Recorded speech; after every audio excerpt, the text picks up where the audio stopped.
नमस्कार. सखी सह्याद्री या कार्यक्रमामध्ये सर्व रसिक प्रेक्षकांचं मनपूर्वक स्वागत. दोन हात पसरून मागते देवा एक वर दे, दोन हात पसरून मागते देवा एक वर दे, बदलांशी लढण्याचं हातात तेवढं बळ दे. मंडळी, बदल मग तो कुठलाही असो तो स्वीकारायला थोडासा वेळ हा लागणारच आहे. कोणताही बदल म्हटला ना की मग थोडीशी भीती, थोडंसं घबराटीचं वातावरण निर्माण होणं हे तर ओघाने चालतं. आणि म्हणूनच या नोव्हेंबरमध्ये ज्यावेळेला आपल्याकडे आपल्या राज्यामध्ये नोटबंदीचा कायदा केला गेला त्यावेळेला सर्वत्र थोडंसं भीतीचं वातावरण निर्माण झालेलं होतं. पण जसजसा काळ पुढे सरकत गेला तशी एक गोष्ट आपल्या लक्षात आली आणि ती म्हणजे हा जो कायदा होता तो आपल्या फायद्यासाठीच होता. आणि असंच एकदा भीतीचं वातावरण पुन्हा निर्माण झालेलं आहे. आणि याला कारण म्हणजे आता नुकतंच 1 जुलै 2017 या दिवशी GST या नावाचा एक कायदा, हे विधेयक आपल्या राज्यामध्ये लागू केलेलं आहे. आणि पुन्हा एकदा तसंच भीतीचं वातावरण निर्माण झाले.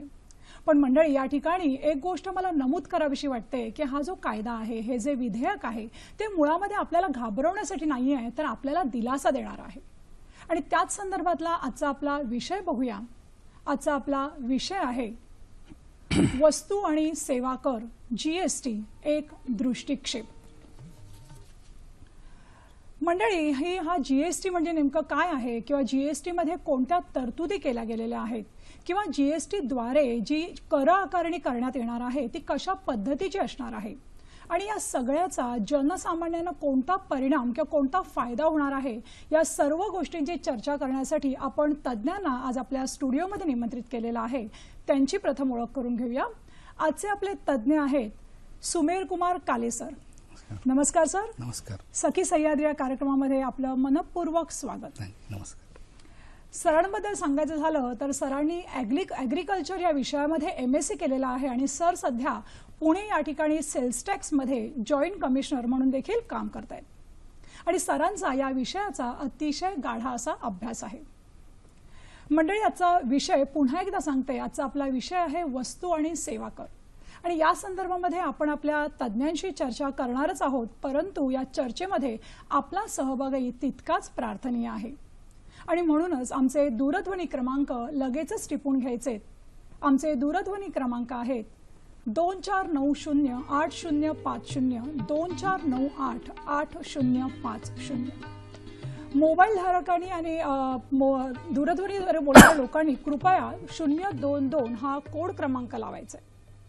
आणि नेहमीप्रमाणेच आमच्या दोन महत्त्वाच्या सूचना. कृपया प्रश्न विचारताना आपल्या दूरदर्शन संचाचा आवाज थोडासा कमी ठेवायचा आहे, जेणेकरून आपले प्रश्न आमच्या तज्ज्ञांपर्यंत व्यवस्थितपणे येऊन पोहोचतील. आणि आजचा विषय आपल्याला कळलेला आहे, त्यामुळे कृपया आजचे प्रश्न हे आपल्या विषयाला अनुसरून असावेत अशी नम्र विनंती. सर, आजच्या विषयाला आपण सुरुवात करताना मला पहिलाच प्रश्न असा विचारायचा आहे की GST म्हणजे वस्तू आणि सेवा कर आपण जे म्हणतोय त्या बाबतीमध्ये ना साधारणपणे सामान्य लोकांमध्ये थोडेसे गैरसमज आहे, थोडेसे विभ्रम आहे, थोडीशी भीती देखील आहे. तर काय सांगाल तुम्ही, ही जी टर्म आहे, ही जी संकल्पना आहे ती कशी सोपी करून आम्हाला सांगाल?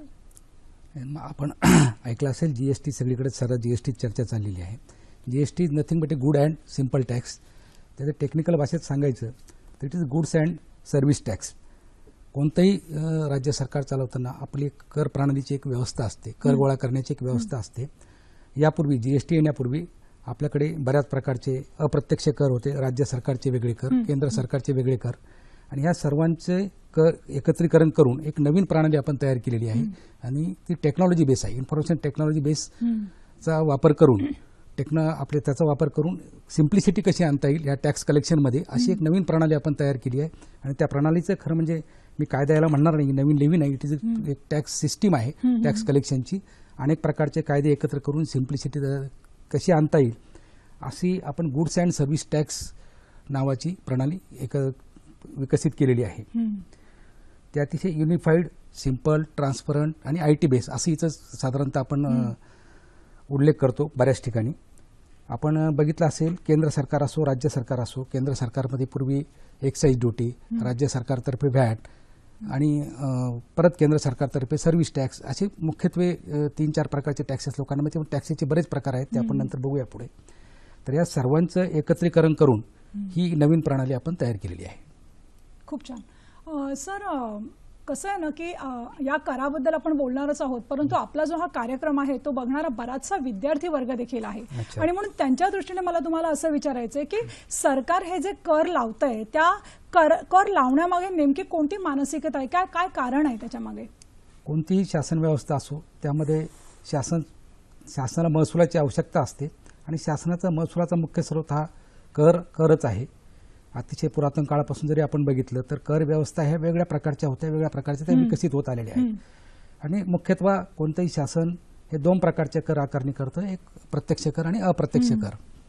तर हा जो अप्रत्यक्ष कर आहे यातून मुख्यत्वे केंद्र सरकार आणि राज्य सरकार दोघांना जो काही राजस्व प्राप्त होतो त्यातून आपण वेगळे विकास कामं करणे, राज्य सरकार चालवणे, राज्य सरकारची कायदा व्यवस्था राखणे यासाठी पैशाची आवश्यकता असते आणि तो पैसा मुख्यत्वे या कराद्वारे आपण गोळा केला जातो. त्यामुळे शासन आणि कर हे अतिशय असं समीकरण आहे की ते टाळू शकत नाही आपण. कर हा आवश्यकच आहे.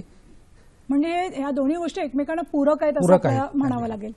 सर, जीएसटी येण्या अगोदर जी आपली कर प्रणाली होती त्याचा नेमका कोणता तोटा होता की त्यामुळे आपल्याला ही नवीन कर प्रणाली आणावी लागली, किंवा क्लिष्ट कर प्रणालीकडनं सोप्या कर प्रणालीकडे आपण येत आहोत या जीएसटीद्वारे असं आपण म्हणतोय, तर त्याबद्दल तुम्ही काय सांगाल? का आणावी लागली आपल्याला ही कर प्रणाली? जीएसटी येण्याच्या अगोदर बऱ्याच प्रकारचे अप्रत्यक्ष कर कायदे अस्तित्वात होते. म्हणजे राज्य सरकारचे वेगळे, केंद्र सरकारचे वेगळे, असे जवळपास 18 प्रकारचे कायदे होते का त्याद्वारे वेगळ्या प्रकारचे कर आकारणी करण्यात येत होती. आणि त्यामुळे व्यापार करणाऱ्याला इतक्या सर्व कायद्यांचं रजिस्ट्रेशन करणं, इतक्या सर्व कायद्यांचं कंप्लायन्स करणं हे अतिशय जिकिरीचं होतं. आणि बऱ्याच ठिकाणी राज्य सरकार आणि केंद्र सरकार यांच्यातला कर वसुलीबाबतचा वाद असो किंवा राज्यातली कर वसुलीची स्पर्धा असो, तर हे सर्व प्रकारचे कर आणि ती स्पर्धा याचा विचार करून एकच कर, वन नेशन वन मार्केट आणि वन टॅक्स असे आपण आता ॲड बघत असाल, तर अशा प्रकारे काही करता येईल का यावर बरीच चर्चा होऊन आणि मग कालांतराने ही प्रणाली विकसित करण्यात आली. सर, पण हा जीएसटीचा जो एकंदर प्रवास आहे तो कसा झाला किंवा कधीपासून, खूप वेळ झाला का हा प्रवास सुरू झालेला? नाही, आपण पूर्वी बघितलं असेल का एक व्हॅट नावाचा 2005 साली आपण मूल्यवर्धित कर कायदा राज्यामध्ये अस्तित्वात आला. तर हा कायदा येण्यापूर्वी एक एम्पॉवर्ड कमिटी, सर्व राज्यांचे अर्थमंत्री आणि केंद्रीय मंत्री यांची एक संयुक्त कमिटी निर्माण करण्यात आली, जेणेकरून राज्यातली वाद संपतील आणि संपूर्ण देशात एकाच प्रकारची कर आकारणी केली जाईल, कराचे दर सारखे असतील, मार्केट संपूर्ण देशाचं एकच असेल, अशी संकल्पना मूल्यवर्धित कर आल्यानंतर रुजू झाली. आणि 2006च्या दरम्यान एक एम्पॉवर कमिटी स्थापन करण्यात आली का राज्य आणि केंद्र सरकारचा समन्वय करून सगळ्या राज्यांचे अर्थमंत्री आणि केंद्रीय अर्थमंत्री यांची अशी एक कमिटी स्थापन करण्यात आली आणि मग त्यांनी या सर्व कायद्यांचा अभ्यास केला आणि मग ही कर प्रणाली डेव्हलप करण्यात आली. सर, आपण ही चर्चा अशी चालू ठेवणार आहोत, परंतु आपल्याला कार्यक्रमामध्ये पहिला फोन आलेला आहे आणि फोनवर बोलतायत संतोष साखरे, पुण्याहून बोलतायत. आपला फोन कट झालेला आहे, थोडा टेक्निकल प्रॉब्लेम आहे. सर, भारतीय कर प्रणाली तुम्ही आता सांगत होतात की 2 विभागांमध्ये विभागली गेलेली आहे, प्रत्यक्ष कर आणि अप्रत्यक्ष कर. तर थोडंसं त्याच्यावर एक प्रकाशझोत टाका. प्रत्यक्ष कर आणि अप्रत्यक्ष कर, कराचे 2 प्रकार आहेत. प्रत्यक्ष कर म्हणजे आपण सर्वसाधारण इन्कम टॅक्स आपण भरतो. प्रत्यक्ष कर आपण स्वतः भरत असतो आणि अप्रत्यक्ष कर भरणारा आणि ज्याच्याकडून गोळा केला जातो, असे 2 प्रकारची यंत्रणा असतात. ग्राहक ह्या बिलामध्ये जो टॅक्स देतो तो व्यापारी गोळा करतो आणि तो व्यापारी त्या ग्राहकाच्या वतीने हा कर शासनाकडे भरत असतो. म्हणून त्याला आपण अप्रत्यक्ष कर म्हणतो, कारण आपण तो शासनाकडे प्रत्यक्ष जमा करत नाही. आणि जो शासनाकडे आपण प्रत्यक्ष जमा करतो त्याला आपण प्रत्यक्ष कर म्हणतो. तर इन्कम टॅक्स हा आपला प्रत्यक्ष कराचा प्रकार आहे. आणि अप्रत्यक्ष कर आपण जसं बघितलं, हॉटेलमध्ये आपण गेलो, रेस्टॉरंटला आपल्याला जो काही टॅक्स लावला जातो तो रेस्टॉरंट ओनर आपल्याकडून वसूल करून तो टॅक्स आपल्याला भरतो. एखादी वस्तू आपण जेव्हा विकत घेतो दुकानातून, त्यावर जो काही कर आकारला जातो दुकानदार आपल्या वतीने तो शासनात तो टॅक्स भरत असतो. आणि अप्रत्यक्ष कर हा वेगळ्या ठिकाणी वेगळ्या प्रक्रियेमध्ये लागला जातो. उत्पादक एक वेगळ्या प्रकारचा कर भरतो, त्याच्यानंतर सर्व्हिस प्रोव्हायडर एक वेगळ्या प्रकारचा कर भरतो, व्यापारी वेगळ्या प्रकारचे कर भरतात. असे आपल्याला 3 विभागात साधारण अप्रत्यक्ष कराची विभागणी करता येईल. नक्कीच सर, आता आपल्या कार्यक्रमामध्ये पुन्हा एकदा पहिला फोन आलेला आहे. भारत वाभळ बोलताय डोंबिवलीहून. बोला सर. नमस्कार मॅडम. नमस्कार. मला असं जीएसटी असं विचारतं की जीएसटी नेहमी जाहिरात केली जाते की नित्य वापराच्या वस्तूवर कमी जीएसटी लागेल. ठीक आहे, चांगली गोष्ट आहे. पण त्याचप्रमाणे मला वाटतं सध्या सरकारने जे पर्सेंटेज ठेवलेले आहे ते 5, 12%, 18% किंवा सिमेंटसारख्या वस्तूवर 28%. तर दरवर्षीप्रमाणे केंद्र सरकार आपलं बजेट पेश करत असते आणि त्यावेळी नेहमी करवाढ सुचवली जाते. तर त्याप्रमाणे ह्या जीएसटीवर दरवर्षी करवाढ होणं किंवा जीएसटीच्या पर्सेंटेजमध्ये फरक होणं अपेक्षित असतं का? त्यामुळे वस्तूच्या किमतीवर प्रभाव पडेल का, यावर आपण प्रकाश टाकावा. धन्यवाद. नक्कीच सर. धन्यवाद सर. भारतजींनी प्रश्न विचारलेला आहे की आता हे जे स्लॅब्स केलेले आहेत आपल्या जीएसटी मध्ये, तर त्यामध्ये पण पुढे करवाढ होण्याची काही शक्यता आहे का? काय सांगाल? नाही, जीएसटी कर प्रणाली अशी आहे की त्यामध्ये केंद्र सरकार अथवा राज्य सरकार यांना वेगळे अधिकार नाहीत. त्याची जी जीएसटी काउन्सिल आहे त्यामध्ये सर्व राज्यांचे अर्थमंत्री आणि केंद्र सरकार हे एकत्र येऊन त्या बाबतीत निर्णय घेतील. परंतु यामध्ये फारसे बदल होतील असे अपेक्षित नाही. परंतु जीएसटी काउन्सिलला त्या वेळची आर्थिक परिस्थिती, काही चेंजेस व्यवहारातील त्याचा विचार करून करात बदल करण्याचा अधिकार आहे. परंतु त्यामध्ये कोणतीही वारंवारता म्हणजे आपण ज्याला फ्रिक्वेन्सी म्हणतो फ्रिक्वेन्सी असणार नाही. आणि हा अधिकार केवळ राज्य सरकारलाही नाही आणि केंद्र सरकारलाही नाही. राज्य सरकारचे सर्व अर्थमंत्री, केंद्र सरकारचे केंद्रीय अर्थमंत्री अशी जी जीएसटी काउन्सिल कायद्यान्वये स्थापन करण्यात आलेली आहे त्यांनाच हा अधिकार आहे. त्यामुळे कोणत्याही एका सरकारला यामध्ये वाढ किंवा घट करता येणार नाही. म्हणजे सगळं ठरवलेलं आहे, प्रॉपर डिसिजन. सर, आता आपल्याशी दूरध्वनीद्वारे संपर्कात येत आहेत ॲडव्होकेट बोरनाक सर. हॅलो. नमस्कार सर. सर, सखी सह्याद्री कार्यक्रमामध्ये आपलं मनपूर्वक स्वागत. आणि आजचा आपला विषय आहे वस्तू आणि सेवा कर. आणि या संदर्भात सर मला तुम्हाला असं विचारायचं आहे की आपला हा कार्यक्रम जो आहे सखी सह्याद्री तो पाहणारा गृहिणी वर्ग बराचसा आहे. तर या गृहिणींच्या दृष्टीने आपला हा कायदा, हे जे विधेयक आहे ते कसं फायदेशीर ठरणार आहे? गृहिणींच्या बाबतीमध्ये आपल्याला बोलायचं म्हटलं तर गृहिणींना हा जो कायदा लागू होणार झालेला आहे गृहिणींना अतिशय फायदेशीर आहे. म्हणजे आपल्या घरामध्ये लागणाऱ्या ज्या दैनंदिन वापराच्या वस्तू आहेत याच्यावरती कोणत्याही प्रकारचा टॅक्स जो आहे त्याच्यामध्ये प्रस्तावित केलेला नाहीये. आता उदाहरणार्थ सुटे धान्य आहेत, ताज्या भाज्या, अनब्रँडेड आटा, अनब्रँडेड मैदा, बेसन, गूळ, दूध, अंडी, दही, लसी, या आपल्या दैनंदिन ज्या जीवनाच्या वस्तू आहेत ज्या आपल्याला घरामध्ये लागतात आणि म्हणजे ज्याचा संबंध प्रत्यक्षपणे गृहिणींशी असतो आपल्या घरात म्हणजे स्वयंपाक वगैरे बनवण्यासाठी, तर त्याच्यावरती कोणत्याही प्रकारचा टॅक्स त्या ठिकाणी लावण्यात आलेला नाही. तो 0% जो टॅक्स स्लॅब आहे त्याच्यामध्ये घेतलेला आहे. आणि बऱ्याचशा इतर ज्या काही वस्तू आहेत त्या हे अगदी 5%चा जो रेट आहे दुसरा, म्हणजे तो तसा टॅक्सचा पहिला स्लॅब आहे 5%. 4 स्लॅब मध्ये हा टॅक्स जो आहे हा प्रस्तावित आहे. त्याच्यामधला पहिला जो 5% आहे, 5%मध्ये पण बऱ्याचशा ज्या आपल्या ज्या घरामध्ये लागणाऱ्या ज्या वस्तू आहेत, साखर आहे, चहा, रोस्टेड बीन्स, खाद्यतेल, स्किम्ड दूध पावडर वगैरे, लहान मुलांसाठी मिल्क फूड, पॅक्ड पनीर आहे, काजू आहे त्याच्यामध्ये, म्हणजे अगदी 500 पर्यंतचे जे आपले म्हणजे पादत्राणे आहेत किंवा 1000 पर्यंतचे अपरेल्स आहेत आपले कपडे वगैरे, तर या सगळ्या गोष्टी ज्या आहेत या 5%पर्यंतच त्या ठेवलेल्या आहेत. त्याच्यामुळं आपल्याला तसं आपल्या गृहिणींसाठी जर बघायचं म्हटलं तर हा कायदा जो आहे तसा खूप फायदेशीर आहे. त्याचसोबत जर दुसऱ्या बाजूने आपल्याला बघायचं म्हटलं ज्वेलरी वगैरे ह्या गोष्टी, तर ह्या थोड्याशा महाग होणार आहेत आपल्याकडे. हॉटेलमध्ये त्याच्यानंतर काही जे आपले एअर कंडिशन्स हॉटेल्स वगैरे असतील इथे पण आपल्याला थोडंसं जास्त पैसे आपल्या खिशाला थोडी चाट पडणार आहे. तसं बघायला गेलं तर म्हणजे गृहिणींसाठी चांगलाच आहे कायदा हा. आणि तसा असं सर्वांसाठी जर बघायला गेलं तर महिलांसाठी तर हा संमिश्र आहे. कारण काही गोष्टी आपल्या घरातल्या आहेत त्या स्वस्त झालेल्या आहेत आणि बाहेर जर जायचं म्हटलं किंवा ब्रँडेड, खास करून जर ब्रँडेड वस्तू घेणारे ज्या वापरणारे ज्या गृहिणी आहेत त्यांना मात्र थोडं जास्त पैसे मोजावे लागतील याच्यामध्ये, असं आहे. तर एकंदरीत म्हणजे आपल्या गृहिणींसाठी हा दिलासा देणारा असा हा एकंदर विधेयक म्हणावं लागेल. सर, आपण या दूरध्वनीद्वारे आमच्या संपर्कात आला त्याबद्दल आपले मनपूर्वक धन्यवाद. सर, आपली चर्चा चालू होती आणि या जीएसटीच्या अगोदर देखील अप्रत्यक्ष कर किंवा राज्य सरकार आणि केंद्र सरकार काही कर लावत होतं, तर त्यापैकी कोणते कर या जीएसटी मध्ये अंतर्भूत करण्यात आलेले आहेत? साधारणतः केंद्र सरकारचे 8 प्रकारचे अप्रत्यक्ष कर होते, राज्य सरकारचे 10 प्रकारचे, असे एकूण 18 अप्रत्यक्ष कर या एका प्रणालीमध्ये आपण समाविष्ट केलेले आहेत. त्यामध्ये मुख्यत्वे केंद्र सरकारचे केंद्रीय उत्पादन शुल्क, आपण ज्याला एक्साईज ड्युटी म्हणतो, जी मॅन्युफॅक्चरिंग स्टेजला लावली जाते. दुसरे अतिरिक्त उत्पादन शुल्क, औषधी व प्रसाधन सामग्री किंवा काही सीमा शुल्क, CVD, SAD, सेवा कर, असे बरेच प्रकार, 8 प्रकारचे साधारणतः केंद्र सरकारचे कर.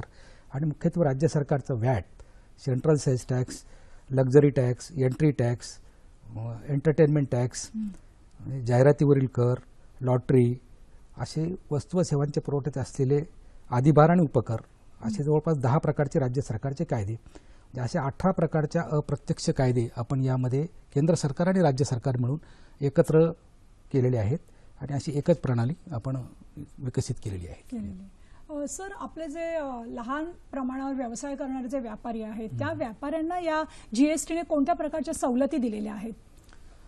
साधारणतः आपण कर प्रणालीचा जर अभ्यास केला तर 20 लाखापर्यंत ज्याची वार्षिक उलाढाल आहे, म्हणजे संपूर्ण देशाचा त्यामध्ये विचार केलेला आहे. त्याचे जर 3-4 ठिकाणी व्यवसाय असतील तर देशाची परिगणना एकत्र करावी लागेल आणि सर्व व्यवसाय मिळून त्याची एकूण जर प्राप्ती 20 लाखाच्या आत असेल तर त्याला या प्रणालीत येण्याची आवश्यकता नाही, त्याला नोंदणी दाखला घेण्याची पण आवश्यकता नाही. एक मोठा वर्ग जो सेल्फ एम्प्लॉईड असा 20 लाखाच्या आत ज्याचा टर्नओव्हर आहे, जे प्रोफेशनल्स आहेत, त्यांना मात्र या कर प्रणालीतून पूर्ण मुक्त करण्यात आलेलं आहे. त्यानंतरची जी दुसरी स्टेज आहे 20 लाख ते 75 लाख, म्हणजे 75 लाखापर्यंत ज्याची वार्षिक उलाढाल आहे आणि जे ट्रेडर्स आहेत, जे आंतरराज्य विक्री करत नाहीत, अशा लोकांसाठी आपण, जे व्यापारी आहेत, मॅन्युफॅक्चरर असो किंवा ट्रेडर असो, ज्यांची वार्षिक उलाढाल 75 लाखापर्यंत आहे, अशा लोकांसाठी आपण एक आपसमेळ योजना किंवा कॉम्पोजिशन स्कीम आणलेली आहे. ह्या व्यापाऱ्यांना आपण 3 महिन्यातून एकदा विवरणपत्रक भरणे आणि त्यांच्या विक्रीवर केवळ 1% दराने कराची भरणा करणे, एवढी सिंपल सिस्टीम आणलेली. त्यांना कोणतेही इनव्हॉइस वाईज डिटेल्स किंवा रिटर्न्स, मंथली रिटर्न अपलोड करण्याची आवश्यकता नाही, बिलांचे डिटेल्स दर महिन्याला देण्याची आवश्यकता नाही सिस्टीमवर.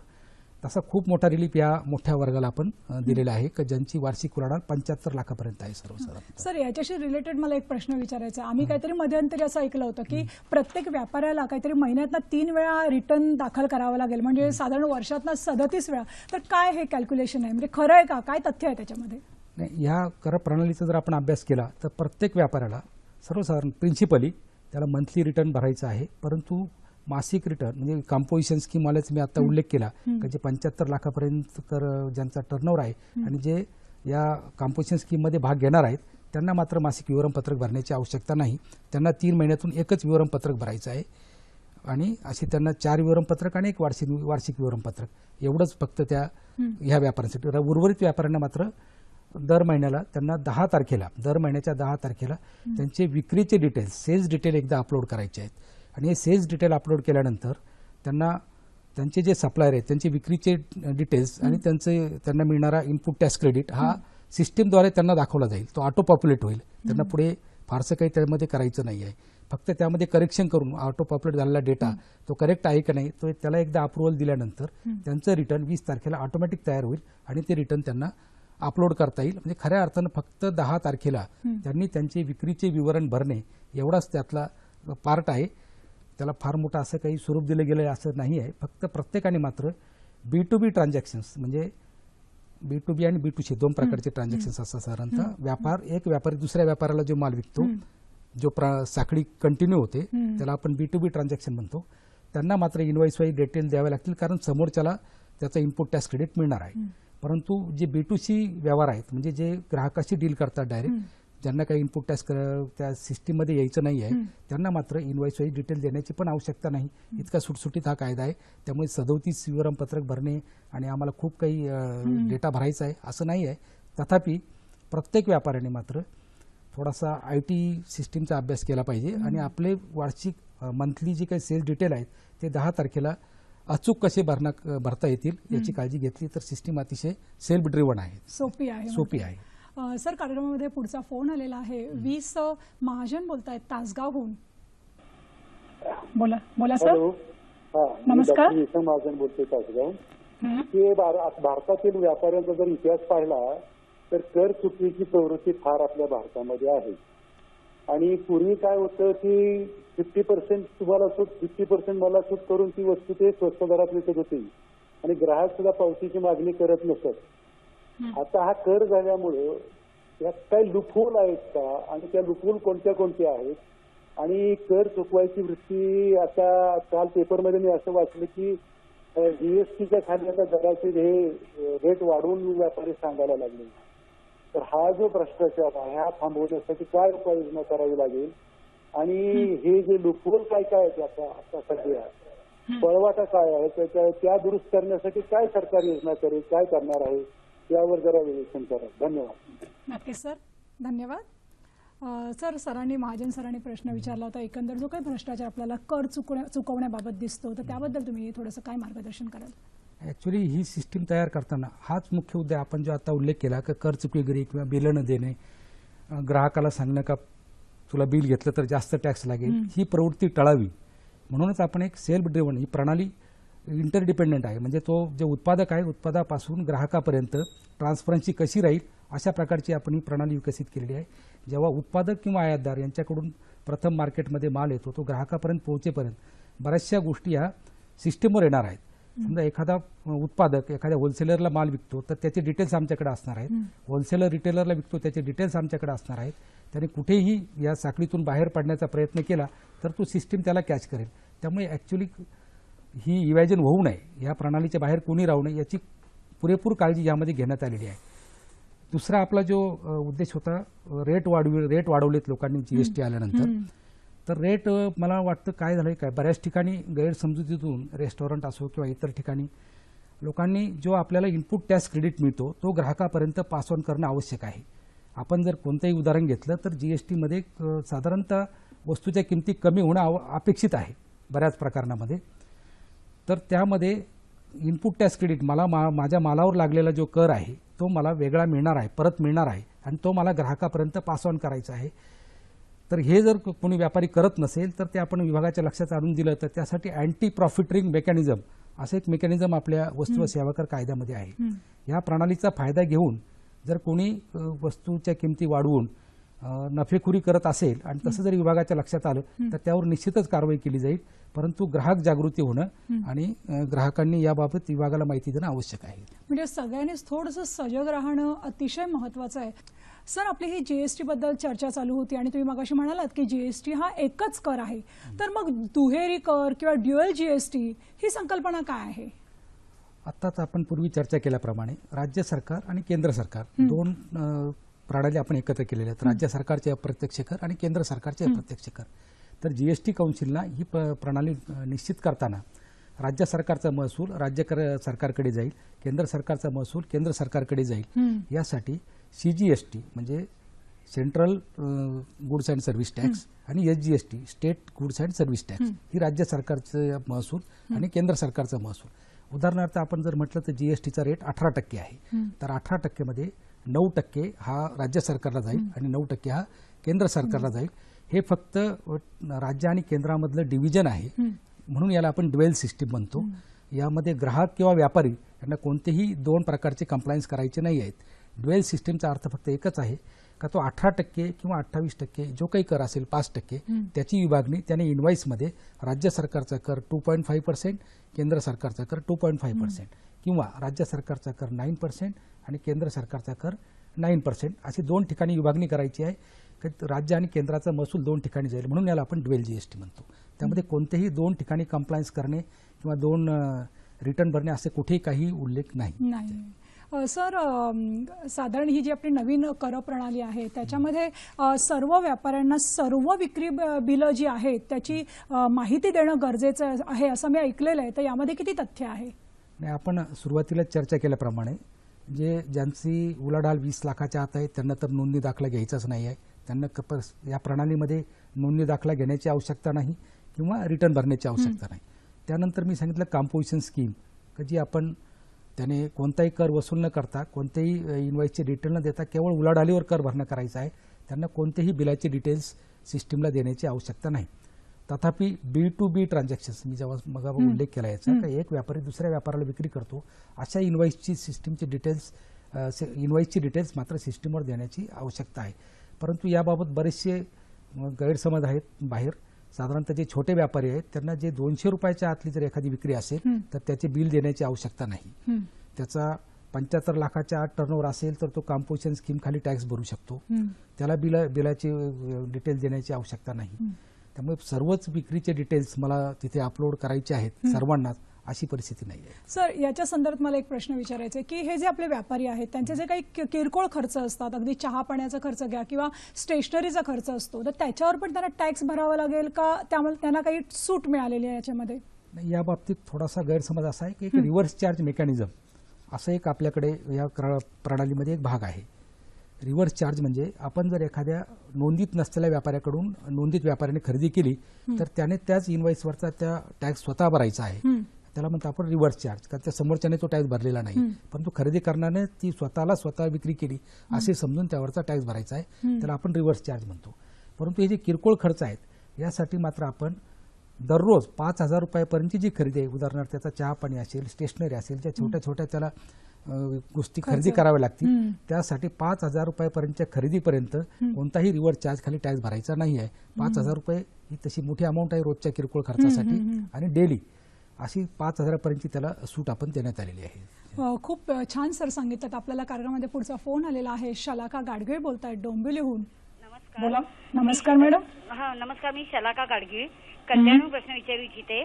मला असं म्हणायचं आहे की घर आणि जमिनीच्या खरेदीवर पूर्वी 4.5% सेवा कर आणि 1% व्हॅट मिळून 5.5% कराची आकारणी केली जात होती. त्यावेळी महसूल वाढवण्याच्या दृष्टीने आणि महापालिकांच्या उत्पन्नाची घर आणि जमिनीच्या खरेदी व्यवहारावर 3 वर्षापूर्वी 1% LBT आकारणी सुरू करण्यात आली. पण आता 12% कराची आकारणी होणार आहे. याचं कारण काय? धन्यवाद मॅडम. सर, काय सांगाल शलाकाजींच्या ऍक्च्युली जमिनीची खरेदी किंवा घराची विक्री हा जीएसटीचा विषय नाही आहे. त्यासाठी स्टॅम्प ड्युटी हा कायदा अस्तित्वात आहे. जीएसटी ही फक्त वस्तू आणि सेवा कर याची प्रणाली आहे. आपला जो घर आहे, घराच्या बाबतीमध्ये जर पूर्ण रेडीमेड घर आपण विकत घेणार असाल तर ते जीएसटीच्या अखत्यारीत येत नाही. परंतु बुकिंग केलं असेल आपण बिल्डरकडे, डेव्हलपरकडे, तर मग मात्र आपल्याला त्यावर जीएसटी भरावा लागेल आणि त्यासाठी जे काही प्रणाली आहे ती आपल्या शेड्यूलमध्ये आपण दिलेली आहे. परंतु स्टॅम्प ड्युटी ती तशीच कंटिन्यू आहे. तिचा कोणताही सहभाग या वस्तू आणि सेवा कर, कारण ती वस्तू आणि सेवा या दोन्हीमध्ये जमिनीचे व्यवहार मोडत नाहीत. जीएसटी जेव्हापासून इंट्रोड्यूस झालेला आहे, आपलं विधेयक लागू झालेलं आहे, जनमानसामध्ये याच्या वेगवेगळ्या प्रतिक्रिया उमटलेल्या आहेत. तर एक अशीच प्रतिक्रिया आपण बघायची आहे. सध्या जीएसटी लागू झालाय, पण प्रश्न असा आहे डायरेक्ट इनडायरेक्ट टॅक्सेस बंद झालेत किंवा कमी झालेत, पण त्याच्या बदल्यात फक्त जीएसटी एक सिंगल टॅक्स लागू होतोय. पण अजूनही कन्फ्युजन असं आहे की आत्तापर्यंत येणारा जो आमचा माल होता किंवा जो गुड्स आम्ही परचेस करायचो त्या गुड्सवरती VAT, service tax, sales tax तिन्ही लागायचे. ते बंद होऊन आता जीएसटी एकच सिंगल लागणार आहे. पण त्याबद्दल तेवढी अमाऊंट कमी होणार आहे का अजूनही काही ते पिक्चर क्लिअर नाही. कारण 1 तारखेपासून पण नंतर बराच माल घेतला गेलेला आहे आणि त्याच्यामध्येही आम्हाला ते टॅक्सेस, जर ते टॅक्सेस कमी झाले, जीएसटी अराउंड 4 to 5% टॅक्सेस कमी व्हायला पाहिजेत, पण ते काही अजून झालेले नाहीत. मग त्याच्याबद्दल काहीतरी एक झालं पाहिजे. आणि जीएसटी इज गुड की जनरल विचार केला तर खरंच चांगलं आहे. मालावरती पण एक सिंगल टॅक्स भरला आम्हाला की काम झालं, पण त्या प्रमाणात तो रेशो जो दिलेला आहे तो रेशो पण कमी व्हायला पाहिजे. या प्रतिक्रियेतनं आपल्याला जाणवतं की आता हळूहळू जीएसटी लोकांच्या पचनी पडायला लागलेला आहे. सर, पुढचा प्रश्न माझा असा आहे की जीएसटी नीट योग्य प्रकारे राबवला जावा यासाठी शासकीय स्तरावर कोणत्या प्रकारचे प्रयत्न किंवा कोणत्या प्रकारचे उपक्रम राबवले जात आहेत?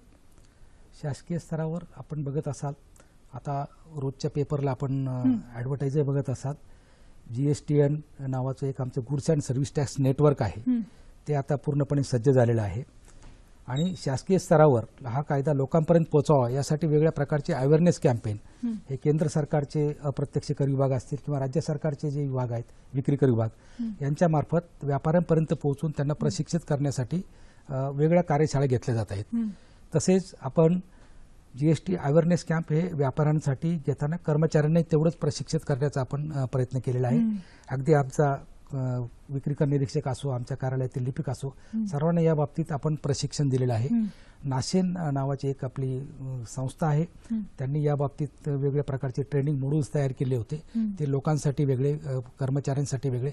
अशा प्रकारे शासकीय कर्मचारी, आमचा विक्रीकर विभाग असो पूर्वीचा किंवा केंद्र सरकारचा एक्साईज डिपार्टमेंट असो, यांनी ट्रेनिंग यथावकाश सर्वांना ट्रेनिंग दिलेलं आहे आणि प्रशिक्षण या बाबतीत बऱ्यापैकी पूर्ण करण्यात आलेलं आहे. नक्कीच सर, जीएसटी अंतर्गत एकाच पॅनवर आपल्याला वेगवेगळ्या ठिकाणी वेगवेगळ्या राज्यांमध्ये व्यवसाय करता येऊ शकतो का?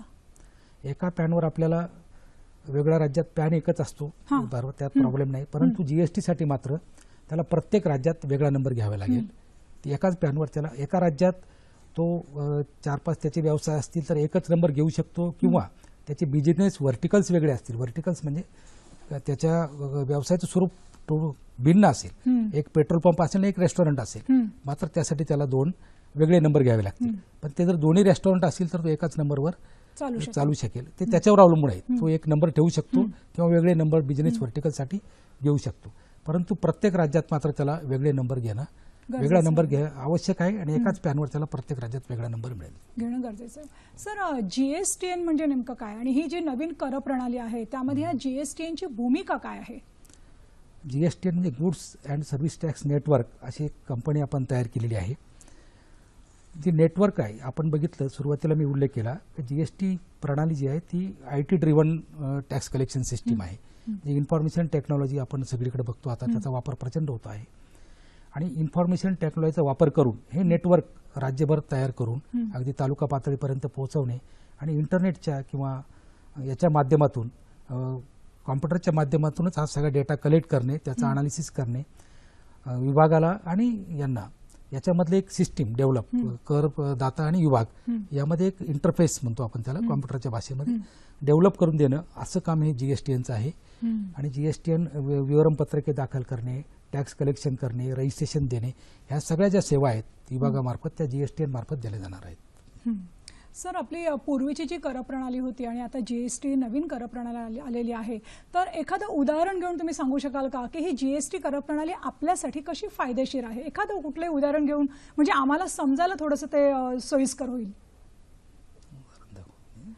कृपया आपण स्क्रीनवर बघायचं प्रेक्षकांनी.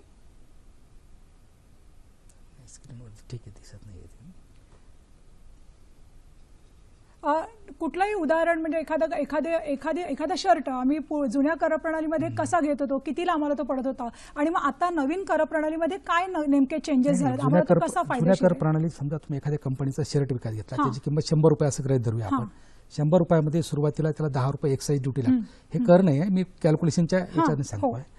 110 रुपये त्याला त्याची मॅन्युफॅक्चरिंगच्या कडे त्याची किंमत झाली. तो जेव्हा परत रिटेलरकडे येईल तो त्याचा 5 रुपये त्याच्यामध्ये नफा ऍड करेल, 115 रुपये होईल आणि त्या 115 रुपये परत 10% व्हॅटची आकारणी करेल. म्हणजे परत त्यावर आपली जे 11 रुपये 50 पैसे आकारणी करून त्याची 126 रुपये 50 पैसे अशी विक्रीची किंमत होईल. म्हणजे हा जो एक्साईज ड्युटीचा पूर्वीचा जो 10% लागलेला आहे त्यावर परत व्हॅटची आकारणी झाली 10%, याला आपण कॅस्केडिंग इफेक्ट्स म्हणतो. म्हणजे हा 10%वर परत 10% जो व्हॅट लागला तो 1 रुपया लागला आपल्याला, त्यामुळे नॅचरली मालाची किंमत वाढली. परंतु ही जी सिस्टीम आहे आपली जीएसटी, यामध्ये हे टॅक्स पॅरलल चालणार आहेत. टॅक्सवर कुठेही टॅक्सची आकारणी नाहीये, त्यामुळे ट्रान्सपरंट आपण ज्याला म्हणतो. कारण प्रत्येक विक्रेत्याला त्याने जो खरेदीवर भरलेला टॅक्स आहे तो खाली पास ऑन करायचा आहे आणि फक्त नफ्यावरचाच कर त्याला गोळा करायचा आहे. म्हणजे म्हणून ही सिस्टीम ट्रान्सपरंट सिस्टीम आहे. यामध्ये करावर कोणताही कर गोळा केला जाणार नाही, त्यामुळे नॅचरली मालाच्या किमती कमी होण्यास मदत होणार आहे यामध्ये. म्हणजे जीएसटीने आपल्या व्यवहारांमध्ये पारदर्शकता आणलेली आहे असं म्हटलं तर ते वावगं ठरणार नाहीये. सर, जीएसटी या विधेयका अंतर्गत वेगळ्या गोष्टींचा सहभाग करण्यात आलेला आहे, परंतु या कार्यक्षेत्राबाहेर काही वस्तू आहेत असं मी ऐकलंय. तर त्या नेमक्या कोणत्या वस्तू आहेत जीएसटीच्या कार्यक्षेत्राबाहेर आणि त्याचं कारण काय की या वस्तू कार्यक्षेत्राबाहेर का ठेवलेल्या आहेत? जीएसटी सर्वसाधारण बऱ्याच गोष्टींचा आपण जीएसटी मध्ये अंतर्भाव केलेला आहे, परंतु काही ज्या गोष्टी आहेत, उदाहरणार्थ तुर्तास आपण पेट्रोलियम प्रॉडक्ट्स जे आहेत ते जीएसटीच्या बाहेर ठेवलेले आहेत. परंतु मला वाटतं जीएसटी काउन्सिल त्यावरही विचार करते त्याला जीएसटी मध्ये आणण्याचा लवकरच. आणि लिकर, वेगळ्या प्रकारचे लिकर्स आहेत, कंट्री लिकर असो फॉरेन लिकर्स असो, त्यांना मात्र आपण जीएसटीच्या बाहेर ठेवलेले आहे. त्यांना आम्ही आमच्या टॅक्सेशनच्या भाषेत म्हणतो सीन टॅक्स. अशी जी टॅक्सेस आहेत ते कारण काही राज्यामध्ये दारूबंदी आहे, काही राज्यांचा लिकर हा महत्त्वाचा भाग आहे आणि लिकरची वाहतूक ही एका राज्यातून दुसऱ्या राज्यात सहसा होत नाही. त्यामुळे लिकर आपण जे आहे ते मुख्यत्वे करून या प्रणालीच्या बाहेर ठेवलेलं आहे. सर, हे जे करांचं वर्गीकरण किंवा ही जी कर आकारणी केलेली आहे त्याला हे कर वर्गीकरण कशा प्रकारे केलेलं आहे, कोणते स्लॅब्स आहेत, काय सांगाल? आपण जसं आता उल्लेख झाला सुरुवातीला 5% म्हणजे सुरुवात 0%. 0% म्हणजे एक्झम्प्टेड सप्लाईज, जे आपल्या जीवनावश्यक वस्तू आहेत, जे आपल्याला लागणार होत्या, भाजीपाला असो, दूध असो, फळे असो किंवा काय म्हणता येईल त्याला वेगळे सिरियल्स असो, फ्लॉवर्स असो, त्या ज्या स्वयंपाक किचन जे आहे त्यातल्या बऱ्याचशा गोष्टी आज आपण त्याच्यावर कोणत्याही प्रकारचा कर आकारणी करण्यात नाही, त्याला आपण 0% टॅक्स म्हणतो. दुसरा सर्वसाधारण जे आपल्याला वस्तू लागतात रोजच्या जीवनामध्ये त्याला आपण 5% टॅक्स ठेवला आणि त्यासाठी आपण शेड्यूल 1 असं शेड्यूल आपण त्या CGST किंवा SGST कायद्याला जोडलेलं आहे आणि त्यामध्ये वस्तूंचं वर्गीकरण केलेलं आहे का 5% मध्ये कोणकोणत्या वस्तू बसतात. दुसरा जो एक रेट आहे तो आहे 12%चा आहे. म्हणजे त्याहीपेक्षा थोड्याशा मध्यम वर्गाला लागणाऱ्या ज्या वस्तू आहेत त्या आपल्या 12% मध्ये बसतात. तिसरा रेट आहे तो 18%. त्यामध्ये बऱ्याचशा सेवा आणि एक व्हेकल्स किंवा सेवा आणि इतर काही वस्तू त्यामध्ये बसतात. सॉरी, व्हेकल हे 28% मध्ये आहे. आणि चौथं जे शेड्यूल आहे ते आहे शेड्यूल 4, ते 28% या कॅटेगरीमध्ये आहे. अजून 5वं एक शेड्यूल आहे ते आहे फक्त गोल्ड अँड ज्वेलरीसाठी, त्याला 3% टॅक्स आहे. आणि 6वं जे शेड्यूल आहे ते डायमंडसाठी लागणारे जे काही रॉ मटेरियल आहे, रॉ डायमंड्स आहेत, ते आहे 0.25% मध्ये. पण मुख्यत्वे आपले जे रेट आहेत ते 5, 12 आणि 18 याच वर्गीकरणात बसतात. 28% मध्ये काही लक्झरी आयटम्स जे आहेत ते आपण 28% मध्ये घेतलेले आहेत. कार्यक्रमामध्ये पुढचा फोन आलेला आहे आपल्याला. संगमेश मंठारकर बोलतायत उस्मानाबादहून. बोला सर. हा सर. हा, नमस्कार. माझा प्रश्न असा होता की SGST आणि CGST आणि IGST बरोबर, हा तिन्ही ज्या कल्पना आहेत म्हणजे स्टेट लेवलवर आणि नॅशनल लेवलवर कोणते टॅक्स लावायचे. बरोबर. आणि दुसरा एक प्रश्न आहे की आपल्याला टॅक्स इनव्हॉइस आणि रिटेल इनव्हॉइस असे 2 भाग आहेत. म्हणजे ज्यांना म्हणजे GST नंबर आहे त्यांना टॅक्स इनव्हॉइस द्यायचा आणि ज्यांचा GST नंबर नाही त्यांना रिटेल इनव्हॉइस द्यायचा. बरोबर. मग हे बरोबर आहे का कल्पना, आणि किती लोकांना आपण रिटेल इनव्हॉइस मध्ये माल विकू शकतो? धन्यवाद सर प्रश्न विचारल्याबद्दल. सर, सरांनी प्रश्न विचारला, काय सांगाल तुम्ही त्याला? नाही, त्यांनी जो मूळ प्रश्न विचारलाय केंद्र SGST, CGST आणि IGST, तर हे 3 ह्या कर प्रणालीचे भाग आहेत. मी सुरुवातीला उल्लेख केला का जसं ड्युएल GST सिस्टीमचा प्रश्न विचारला गेला त्यामध्ये SGST आणि CGSTचं क्लॅरिफिकेशन मी दिलं होतं, ते मला वाटतं तुम्ही ऐकलं असेल. तर SGST हा आणि CGST असे काही वेगळे आपली आकारणी नाही आहे किंवा वेगळी सिस्टीम नाही आहे. फक्त तो एकाच बिलामध्ये आपल्याला 18% टॅक्स 2 ठिकाणी डिवाइड करायचा आहे. एक आहे SGST आणि एक CGST. हे आपल्याला प्रत्येक व्यवहारावर लागणारे टॅक्स आहेत, ते राज्यांतर्गत लागणारे टॅक्स आहे. परंतु एखाद्या व्यापाऱ्याने, महाराष्ट्रातल्या व्यापाऱ्याने, समजा पुण्याच्या व्यापाऱ्याने बेंगलोरला विक्री केली आणि बेंगलोर आता हा जो टॅक्स आहे आपला GST हा डेस्टिनेशन बेस्ड टॅक्स आहे. म्हणजे ज्या राज्यात त्याचं कन्झम्पशन होईल त्या राज्याला त्याचा महसूल मिळाला पाहिजे. मग हा पुण्यातला व्यापारी तो टॅक्स वसूल करणार, हा तर कर्नाटकच्या सरकारला कसा आपण पोच करणार? म्हणून एक IGST एक मेकॅनिझम आहे. IGST, SGST आणि CGSTची टोटल आहे. IGST काही वेगळा असा काही लेव्ही करण्याचा कायदा नाही, परंतु ते अधिकार एका राज्यातल्या व्यापाऱ्यावर कडून दुसऱ्या राज्यात विक्री होत असेल तर ते त्यावर कर वसूल करण्याचे अधिकार राज्य सरकारला नाहीत. म्हणून त्यासाठी IGST अशी एक वेगळा कायदा करावा लागला. आणि IGST हा फक्त SGST आणि CGST जो टोटल आहे तो 18% तो 18% त्याने वसूल करायचा आहे. तो 18% मधला 9% टॅक्स हा केंद्र सरकारला जाईल आणि 9% टॅक्स तो बेंगलोरमधल्या व्यापाऱ्याकडून वसूल केलेला असल्यामुळे तो कर्नाटक गव्हर्नमेंटला महाराष्ट्र गव्हर्नमेंटकडून GSTN प्रणालीद्वारे ट्रान्सफर होईल. त्यासाठी ही IGST सिस्टीम आहे. त्यामुळे वेगळा असा हा कोणता कायदा नाही, फक्त मी सुरुवातीलाच उल्लेख केल्याप्रमाणे एक प्रणाली आहे टॅक्स वसूल करून त्याचं अपॉर्शनमेंट राज्य सरकार आणि केंद्र सरकारमध्ये करण्यासाठी. आपण दुसरा उल्लेख केला टॅक्स इनव्हॉइस आणि रिटेल इनव्हॉइस. एका व्यापाऱ्याने दुसऱ्या व्यापाऱ्याला मालाची विक्री करताना त्याला जर टॅक्स आकारावाच लागेल आणि त्याला टॅक्स इनव्हॉइसमध्ये टॅक्सचा वेगळा उल्लेख करावा लागेल. त्यामुळे निश्चितच त्याला टॅक्स आकारणं आवश्यक आहे. आणि ज्या बिलामध्ये आपण टॅक्स आकारतो त्याला आपण टॅक्स इनव्हॉइस म्हणतो. परंतु आपण सुरुवातीला जशी चर्चा केली, कॉम्पोजिशन स्कीम असो, जिथे आपल्याला टॅक्स आकारायचा नाही आहे किंवा आपला व्यवहार 200 रुपयाच्या आत असेल तर त्यामध्ये आपल्याला रिटेल इनवॉइस द्यावं लागतं. त्यामध्ये तुम्हाला बाकी कोणती टॅक्स इनवॉइस देण्याची आवश्यकता नाही आहे. फक्त रिटेल इनवॉइसमध्ये तुम्हाला टॅक्स वसूल करता येणार नाही. टॅक्स वसूल करायचा असेल तर तो टॅक्स इनवॉइसमध्येच करावा लागेल. असे हे 2 प्रकार आहेत. याबाबत मला वाटतं आपला खुलासा झाला असेल. सर, आपले जे लहान व्यापारी आहेत त्या लहान व्यापाऱ्यांना हा जीएसटी विधेयक जे आहे ते कसं फायदेशीर ठरणार आहे, थोडं विस्तृतपणे सांगा. लहान व्यापाऱ्यांना मी सांगितलं 20 लाखापर्यंतची सूट सुरुवातीला सांगितली. 75 लाखापर्यंत म्हणजे एक मोठा टर्नओव्हर आपण त्याला अतिशय सिस्टीम सोयीची करून दिली की त्याने कोणतेही बिलाचे डिटेल्स न ठेवता त्याच्या एकूण विक्रीवर फक्त वर्गीय ते एकूण विक्री त्याची जेवढी आहे त्यावर एक ठराविक रकमेने कर भरायचा आहे. उदाहरणार्थ तो रेस्टॉरंटवाला असेल तर रेस्टॉरंटवाल्याने 5% दरानं त्याच्या 75 लाखापर्यंतच्या विक्रीवर कर भरायचा आहे. त्यातला 2.5% टॅक्स हा राज्य सरकारला जाईल, 2.5% हा केंद्र सरकारला जाईल. यामध्ये लोकांची थोडीशी गडबड होते. कालपासून आमचे जे शेड्यूल पब्लिश झालेले आहेत त्यामध्ये दिसते 2.5% टॅक्स. तर 2.5% हा राज्य सरकारच्या शेड्यूलमध्ये आहे, 2.5% हा केंद्र सरकारच्या शेड्यूलमध्ये आहे. आणि आपल्याला भरताना मात्र दोन्ही वेगळे उल्लेख करायचा असेल तरी टॅक्स रेट हा 5%च आहे. त्यामुळे अशी वेगळी शेड्यूल किंवा वेगळा टॅक्स रेट कुठे नाही आहे. फक्त त्या कायद्याची तरतूद, कायदेशीर तरतुदीचं कम्प्लायन्स करण्यासाठी तसं करण्यात आलेलं आहे. आणि छोट्या व्यापाऱ्यांना आणखी विभागातर्फे बरीच मदत करण्यात येत आहे. आपण डिजिटल इंडिया ऐकलं असेल किंवा डिजिटल इंडियाचा एक प्रोग्राम आहे. यामध्ये सेतू प्रणालीमार्फत वेगळ्या सेवा दिल्या जातात लोकांना. ज्या डिजिटल आपण आधार कार्ड बघितलं असेल, पॅन कार्ड बघितलं असेल, त्याच ज्या सेवा देणाऱ्या संस्था आहेत, जी मुलं आहेत, त्यांनाच या जीएसटीचं ट्रेनिंग आता मोठ्या प्रमाणात दिलं जात आहे. आणि तालुका पातळीवर या सेवा अतिशय स्वस्त उपलब्ध व्हाव्यात. जिथे लोकांना इंटरनेट किंवा कॉम्प्युटरच्या सुविधा नसतील किंवा तशा प्रकारचे तज्ज्ञ अवेलेबल होणार नाही, अशा ठिकाणपर्यंत ही सेवा उपलब्ध व्हावी अशा छोट्या व्यापाऱ्यांकरता त्यांना फॅसिलिटेशन सेंटर्स या डिजिटल इंडिया मार्फत उभारण्यात येतील. आणि तिथे या ट्रेन मुलांना ट्रेनिंग दिलं जाईल आणि त्यांच्या मार्फत या सेवा उपलब्ध केल्या जातील. त्यानंतर ज्या वेगळ्या सॉफ्टवेअर प्रणाली आहेत त्या प्रणालींना काही आपण GSTP, goods and service tax सुविधा प्रोव्हायडर म्हणून आपण लिस्ट करतो आहोत त्यांची. आणि त्यांना आपण लायसन्सिंग देणार आहोत की तुम्ही ह्या सुविधा व्यापाऱ्यांना उपलब्ध करून देऊ शकतात.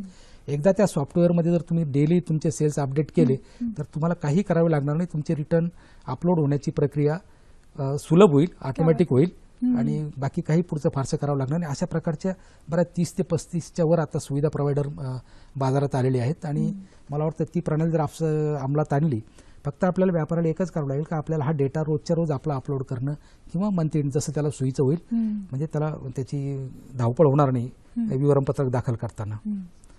दुसरा सेतूचा मी आता उल्लेख केलाच आहे.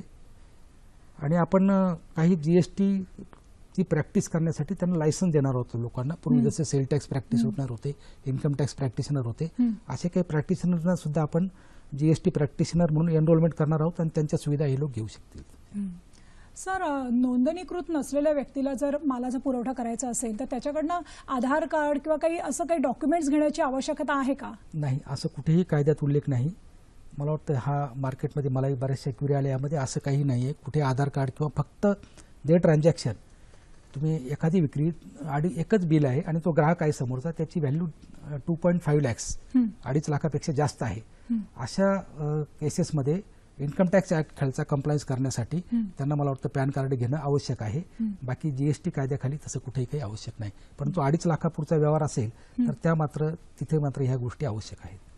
सर, या GST विधेयक जे आहे ते लॉंग रन मध्ये आपल्याला कसं फायदेशीर ठरणार आहे? नाही, आता जसं जसं हा GST सेटल होईल, काय होईल, आज आपल्याकडे क्लोजिंग स्टॉक आहे, लोकांकडे जुने स्टॉक आहेत, लोकांना कायदा अजून पूर्ण समजलेला नाही, हा इनपुट टॅक्स क्रेडिट ग्राहकापर्यंत पास ऑन होत नाही आज. तर लॉंग रनमध्ये हा कायदा सेटल झाल्यानंतर ही प्रणाली ट्रान्सपरंट होईल. म्हणजे आपला खरेदीदार, आपला कारखानदार किंवा मधला होलसेलर, रिटेलर, काही जी वेगळी प्रणाली असेल वितरणाची वस्तूंच्या, ती ट्रान्सपरंट झाल्यानंतर आपल्याला त्या गोष्टीवर कोणकोणत्या स्टेजला किती किती टॅक्स लागला आहे आणि कुठे त्याचा नफ्याचं प्रमाण कसं आहे, या सगळ्या गोष्टी आपल्याला समजणार आहे. आणि त्यामुळे लॉंग रनमध्ये वस्तूच्या किमती निश्चितच कमी होतील GST कर प्रणाली अस्तित्वात आल्यानंतर. असं तुम्ही मगाशी म्हणालात की GST मध्ये रजिस्ट्रेशन नोंदणी करावी लागेल, तर या नोंदणीसाठी नेमके नियम निकष काय आहेत? मी जसं म्हटलं, ज्याचा 20 लाखाच्या पुढे वार्षिक उलाढाल आहे अशा व्यापाऱ्याला GST खाली नोंदणी करणं, करपात्र माल करपात्र, परंतु 20 लाखाची गणना करताना करपात्र आणि ज्यावर कर नाही अशी एकत्रित गणना केली जाईल आणि त्याला मात्र नंबर घेणं आवश्यक आहे. दुसरा, ज्या व्यापाऱ्याला एका राज्यातून दुसऱ्या राज्यात विक्री करायची आहे त्याला पण मात्र नंबर घेणं या जीएसटी खाली रजिस्ट्रेशन घेणं आवश्यक आहे. जीएसटी रजिस्ट्रेशनची प्रक्रिया अतिशय सुलभ करण्यात आलेली आहे. जीएसटीएन पोर्टलवर व्यापाऱ्याने स्वतः सगळा डेटा अपलोड करण्याचे काही ठराविक रिक्वायरमेंट्स आहेत. त्याच्या प्लेस ऑफ बिझनेस, त्याची आयडेंटिटी, कारण यामध्ये कुठे गैरव्यवहार होऊ नये, कोणी बोगस नंबर घेऊ नये यासाठी काही चेक्स आहेत, सिस्टीममध्ये इनबिल्ट चेक्स आहेत. ते त्याने एकदा अपलोड केला त्याचा ॲप्लिकेशन फॉर्म, ते डिटेल अपलोड केले का त्याला 3 दिवसात हा नंबर मिळेल. आणि 3 दिवसात आमचा अधिकारी, ज्याच्या तो अधिकारी आणि तो ॲप्लिकंट आहे रजिस्ट्रेशनसाठी, याचा कुठेही संबंध येणार नाही. त्याला तो समजणार नाही कोणत्या अधिकाऱ्याकडे हे गेलेला आहे. फक्त त्या अधिकाऱ्याने ते सिस्टीमवर व्हेरीफाय केल्यानंतर अप्रूव्ह करायचं आहे. आणि जर त्या अधिकाऱ्याने 3 दिवसात ते अप्रुव्हल दिलं नाही तर त्याला ऑटोमॅटिक अप्रुव्हल होऊन तो नंबर मिळणार आहे. म्हणजे 3 दिवसात त्याला हा नंबर मात्र निश्चितच मिळणार आहे. 3 दिवसात मिळणं बंधनकारक आहे. सर, या संदर्भात जीएसटी संदर्भात नेहमी ऐकायला एक शब्द येतो, ई लेजर्स. काय प्रकार आहे, एक थोडक्यात सांगा. ई लेजर्स मी जसं सांगितलं मग, का आपण एकदा सिस्टमवर डेटा अपलोड केला, सेलचा डेटा अपलोड केला. सेलचा डेटा अपलोड केल्यानंतर त्याला ज्या ज्या व्यापाऱ्यांना त्याने विक्री केलेली आहे त्याच्याकडे नंबर असणार आहेत आणि त्यांच्याकडे त्याचं इनपुट टॅक्स क्रेडिट जमा होईल. ए व्यापाऱ्याने बी व्यापाऱ्याला जे काही बिल दिलेलं आहे, ए व्यापाऱ्याने त्या बी व्यापाऱ्याकडून जो काही कर वसूल केलेला आहे तो बी व्यापाऱ्याच्या लेजरमध्ये जमा होईल आणि हे लेजर त्याला सिस्टीमवर दिसेल. म्हणजे त्याची कराची गणना करताना त्याला आपल्याला किती इनपुट टॅक्स क्रेडिट अवेलेबल आहे हे सिस्टीम त्याला सांगेल की तुला एवढा इनपुट टॅक्स क्रेडिट अवेलेबल आहे आणि एवढा तुझा हा कर द्यायचा आहे. सेल्सचे जे डिटेल्स तू सिस्टीमला दिलेले आहेत त्यानुसार तुला एवढा कर भरायला येतो, एवढा तुला इनपुट टॅक्स क्रेडिट मिळतो आणि तुला बॅलन्स कर भरायचा आहे. हे सगळं त्याला सिस्टीमवर उपलब्ध होणार आहे. सर, आपली चर्चा खरंच उत्तरोत्तर अतिशय रंगत चाललेली आहे, पण आपल्याला थोडीशी वेळेची मर्यादा आहे. आणि मंडळी, सरांनी या ठिकाणी येऊन आपल्याला अतिशय सुंदर असं मार्गदर्शन केलेलं आहे आणि वर्करनी थोडासा भ्रामक असा संकल्पना वाटणारा हा जीएसटी हा विषय आपल्याला सगळ्यांना अगदी सहज पचनी पडलेला आहे. तर मंडळी, कसा वाटला आमचा कार्यक्रम? आपल्या प्रतिक्रिया आमच्यापर्यंत नक्की नोंदवा. त्यासाठी आमचा आयडी आहे, आमचा फेसबुक आयडी आहे www.facebook.com/sakhisayadri.dd. आमचा मेल आयडी आहे sakhisayadri@gmail.com. आमचा यूट्यूब पत्ता लिहून घ्या www.youtube.com/sakhisayadri. आपल्या प्रतिक्रिया आपण ट्विटरवर देखील नोंदवू शकता. आमचा ट्विटर ॲड्रेस आहे @dd_sahyadri. सर, या ठिकाणी आपण आलात आणि आमच्या प्रेक्षकांना अतिशय सुंदर असं मार्गदर्शन केलं. त्यासाठी सखी सह्याद्री या वाहिनीतर्फे आपले मनपूर्वक आभार. मंडळी, पुन्हा एकदा भेटूया एका नव्या विषयासह. तोपर्यंत पाहत राहा सखी सह्याद्री.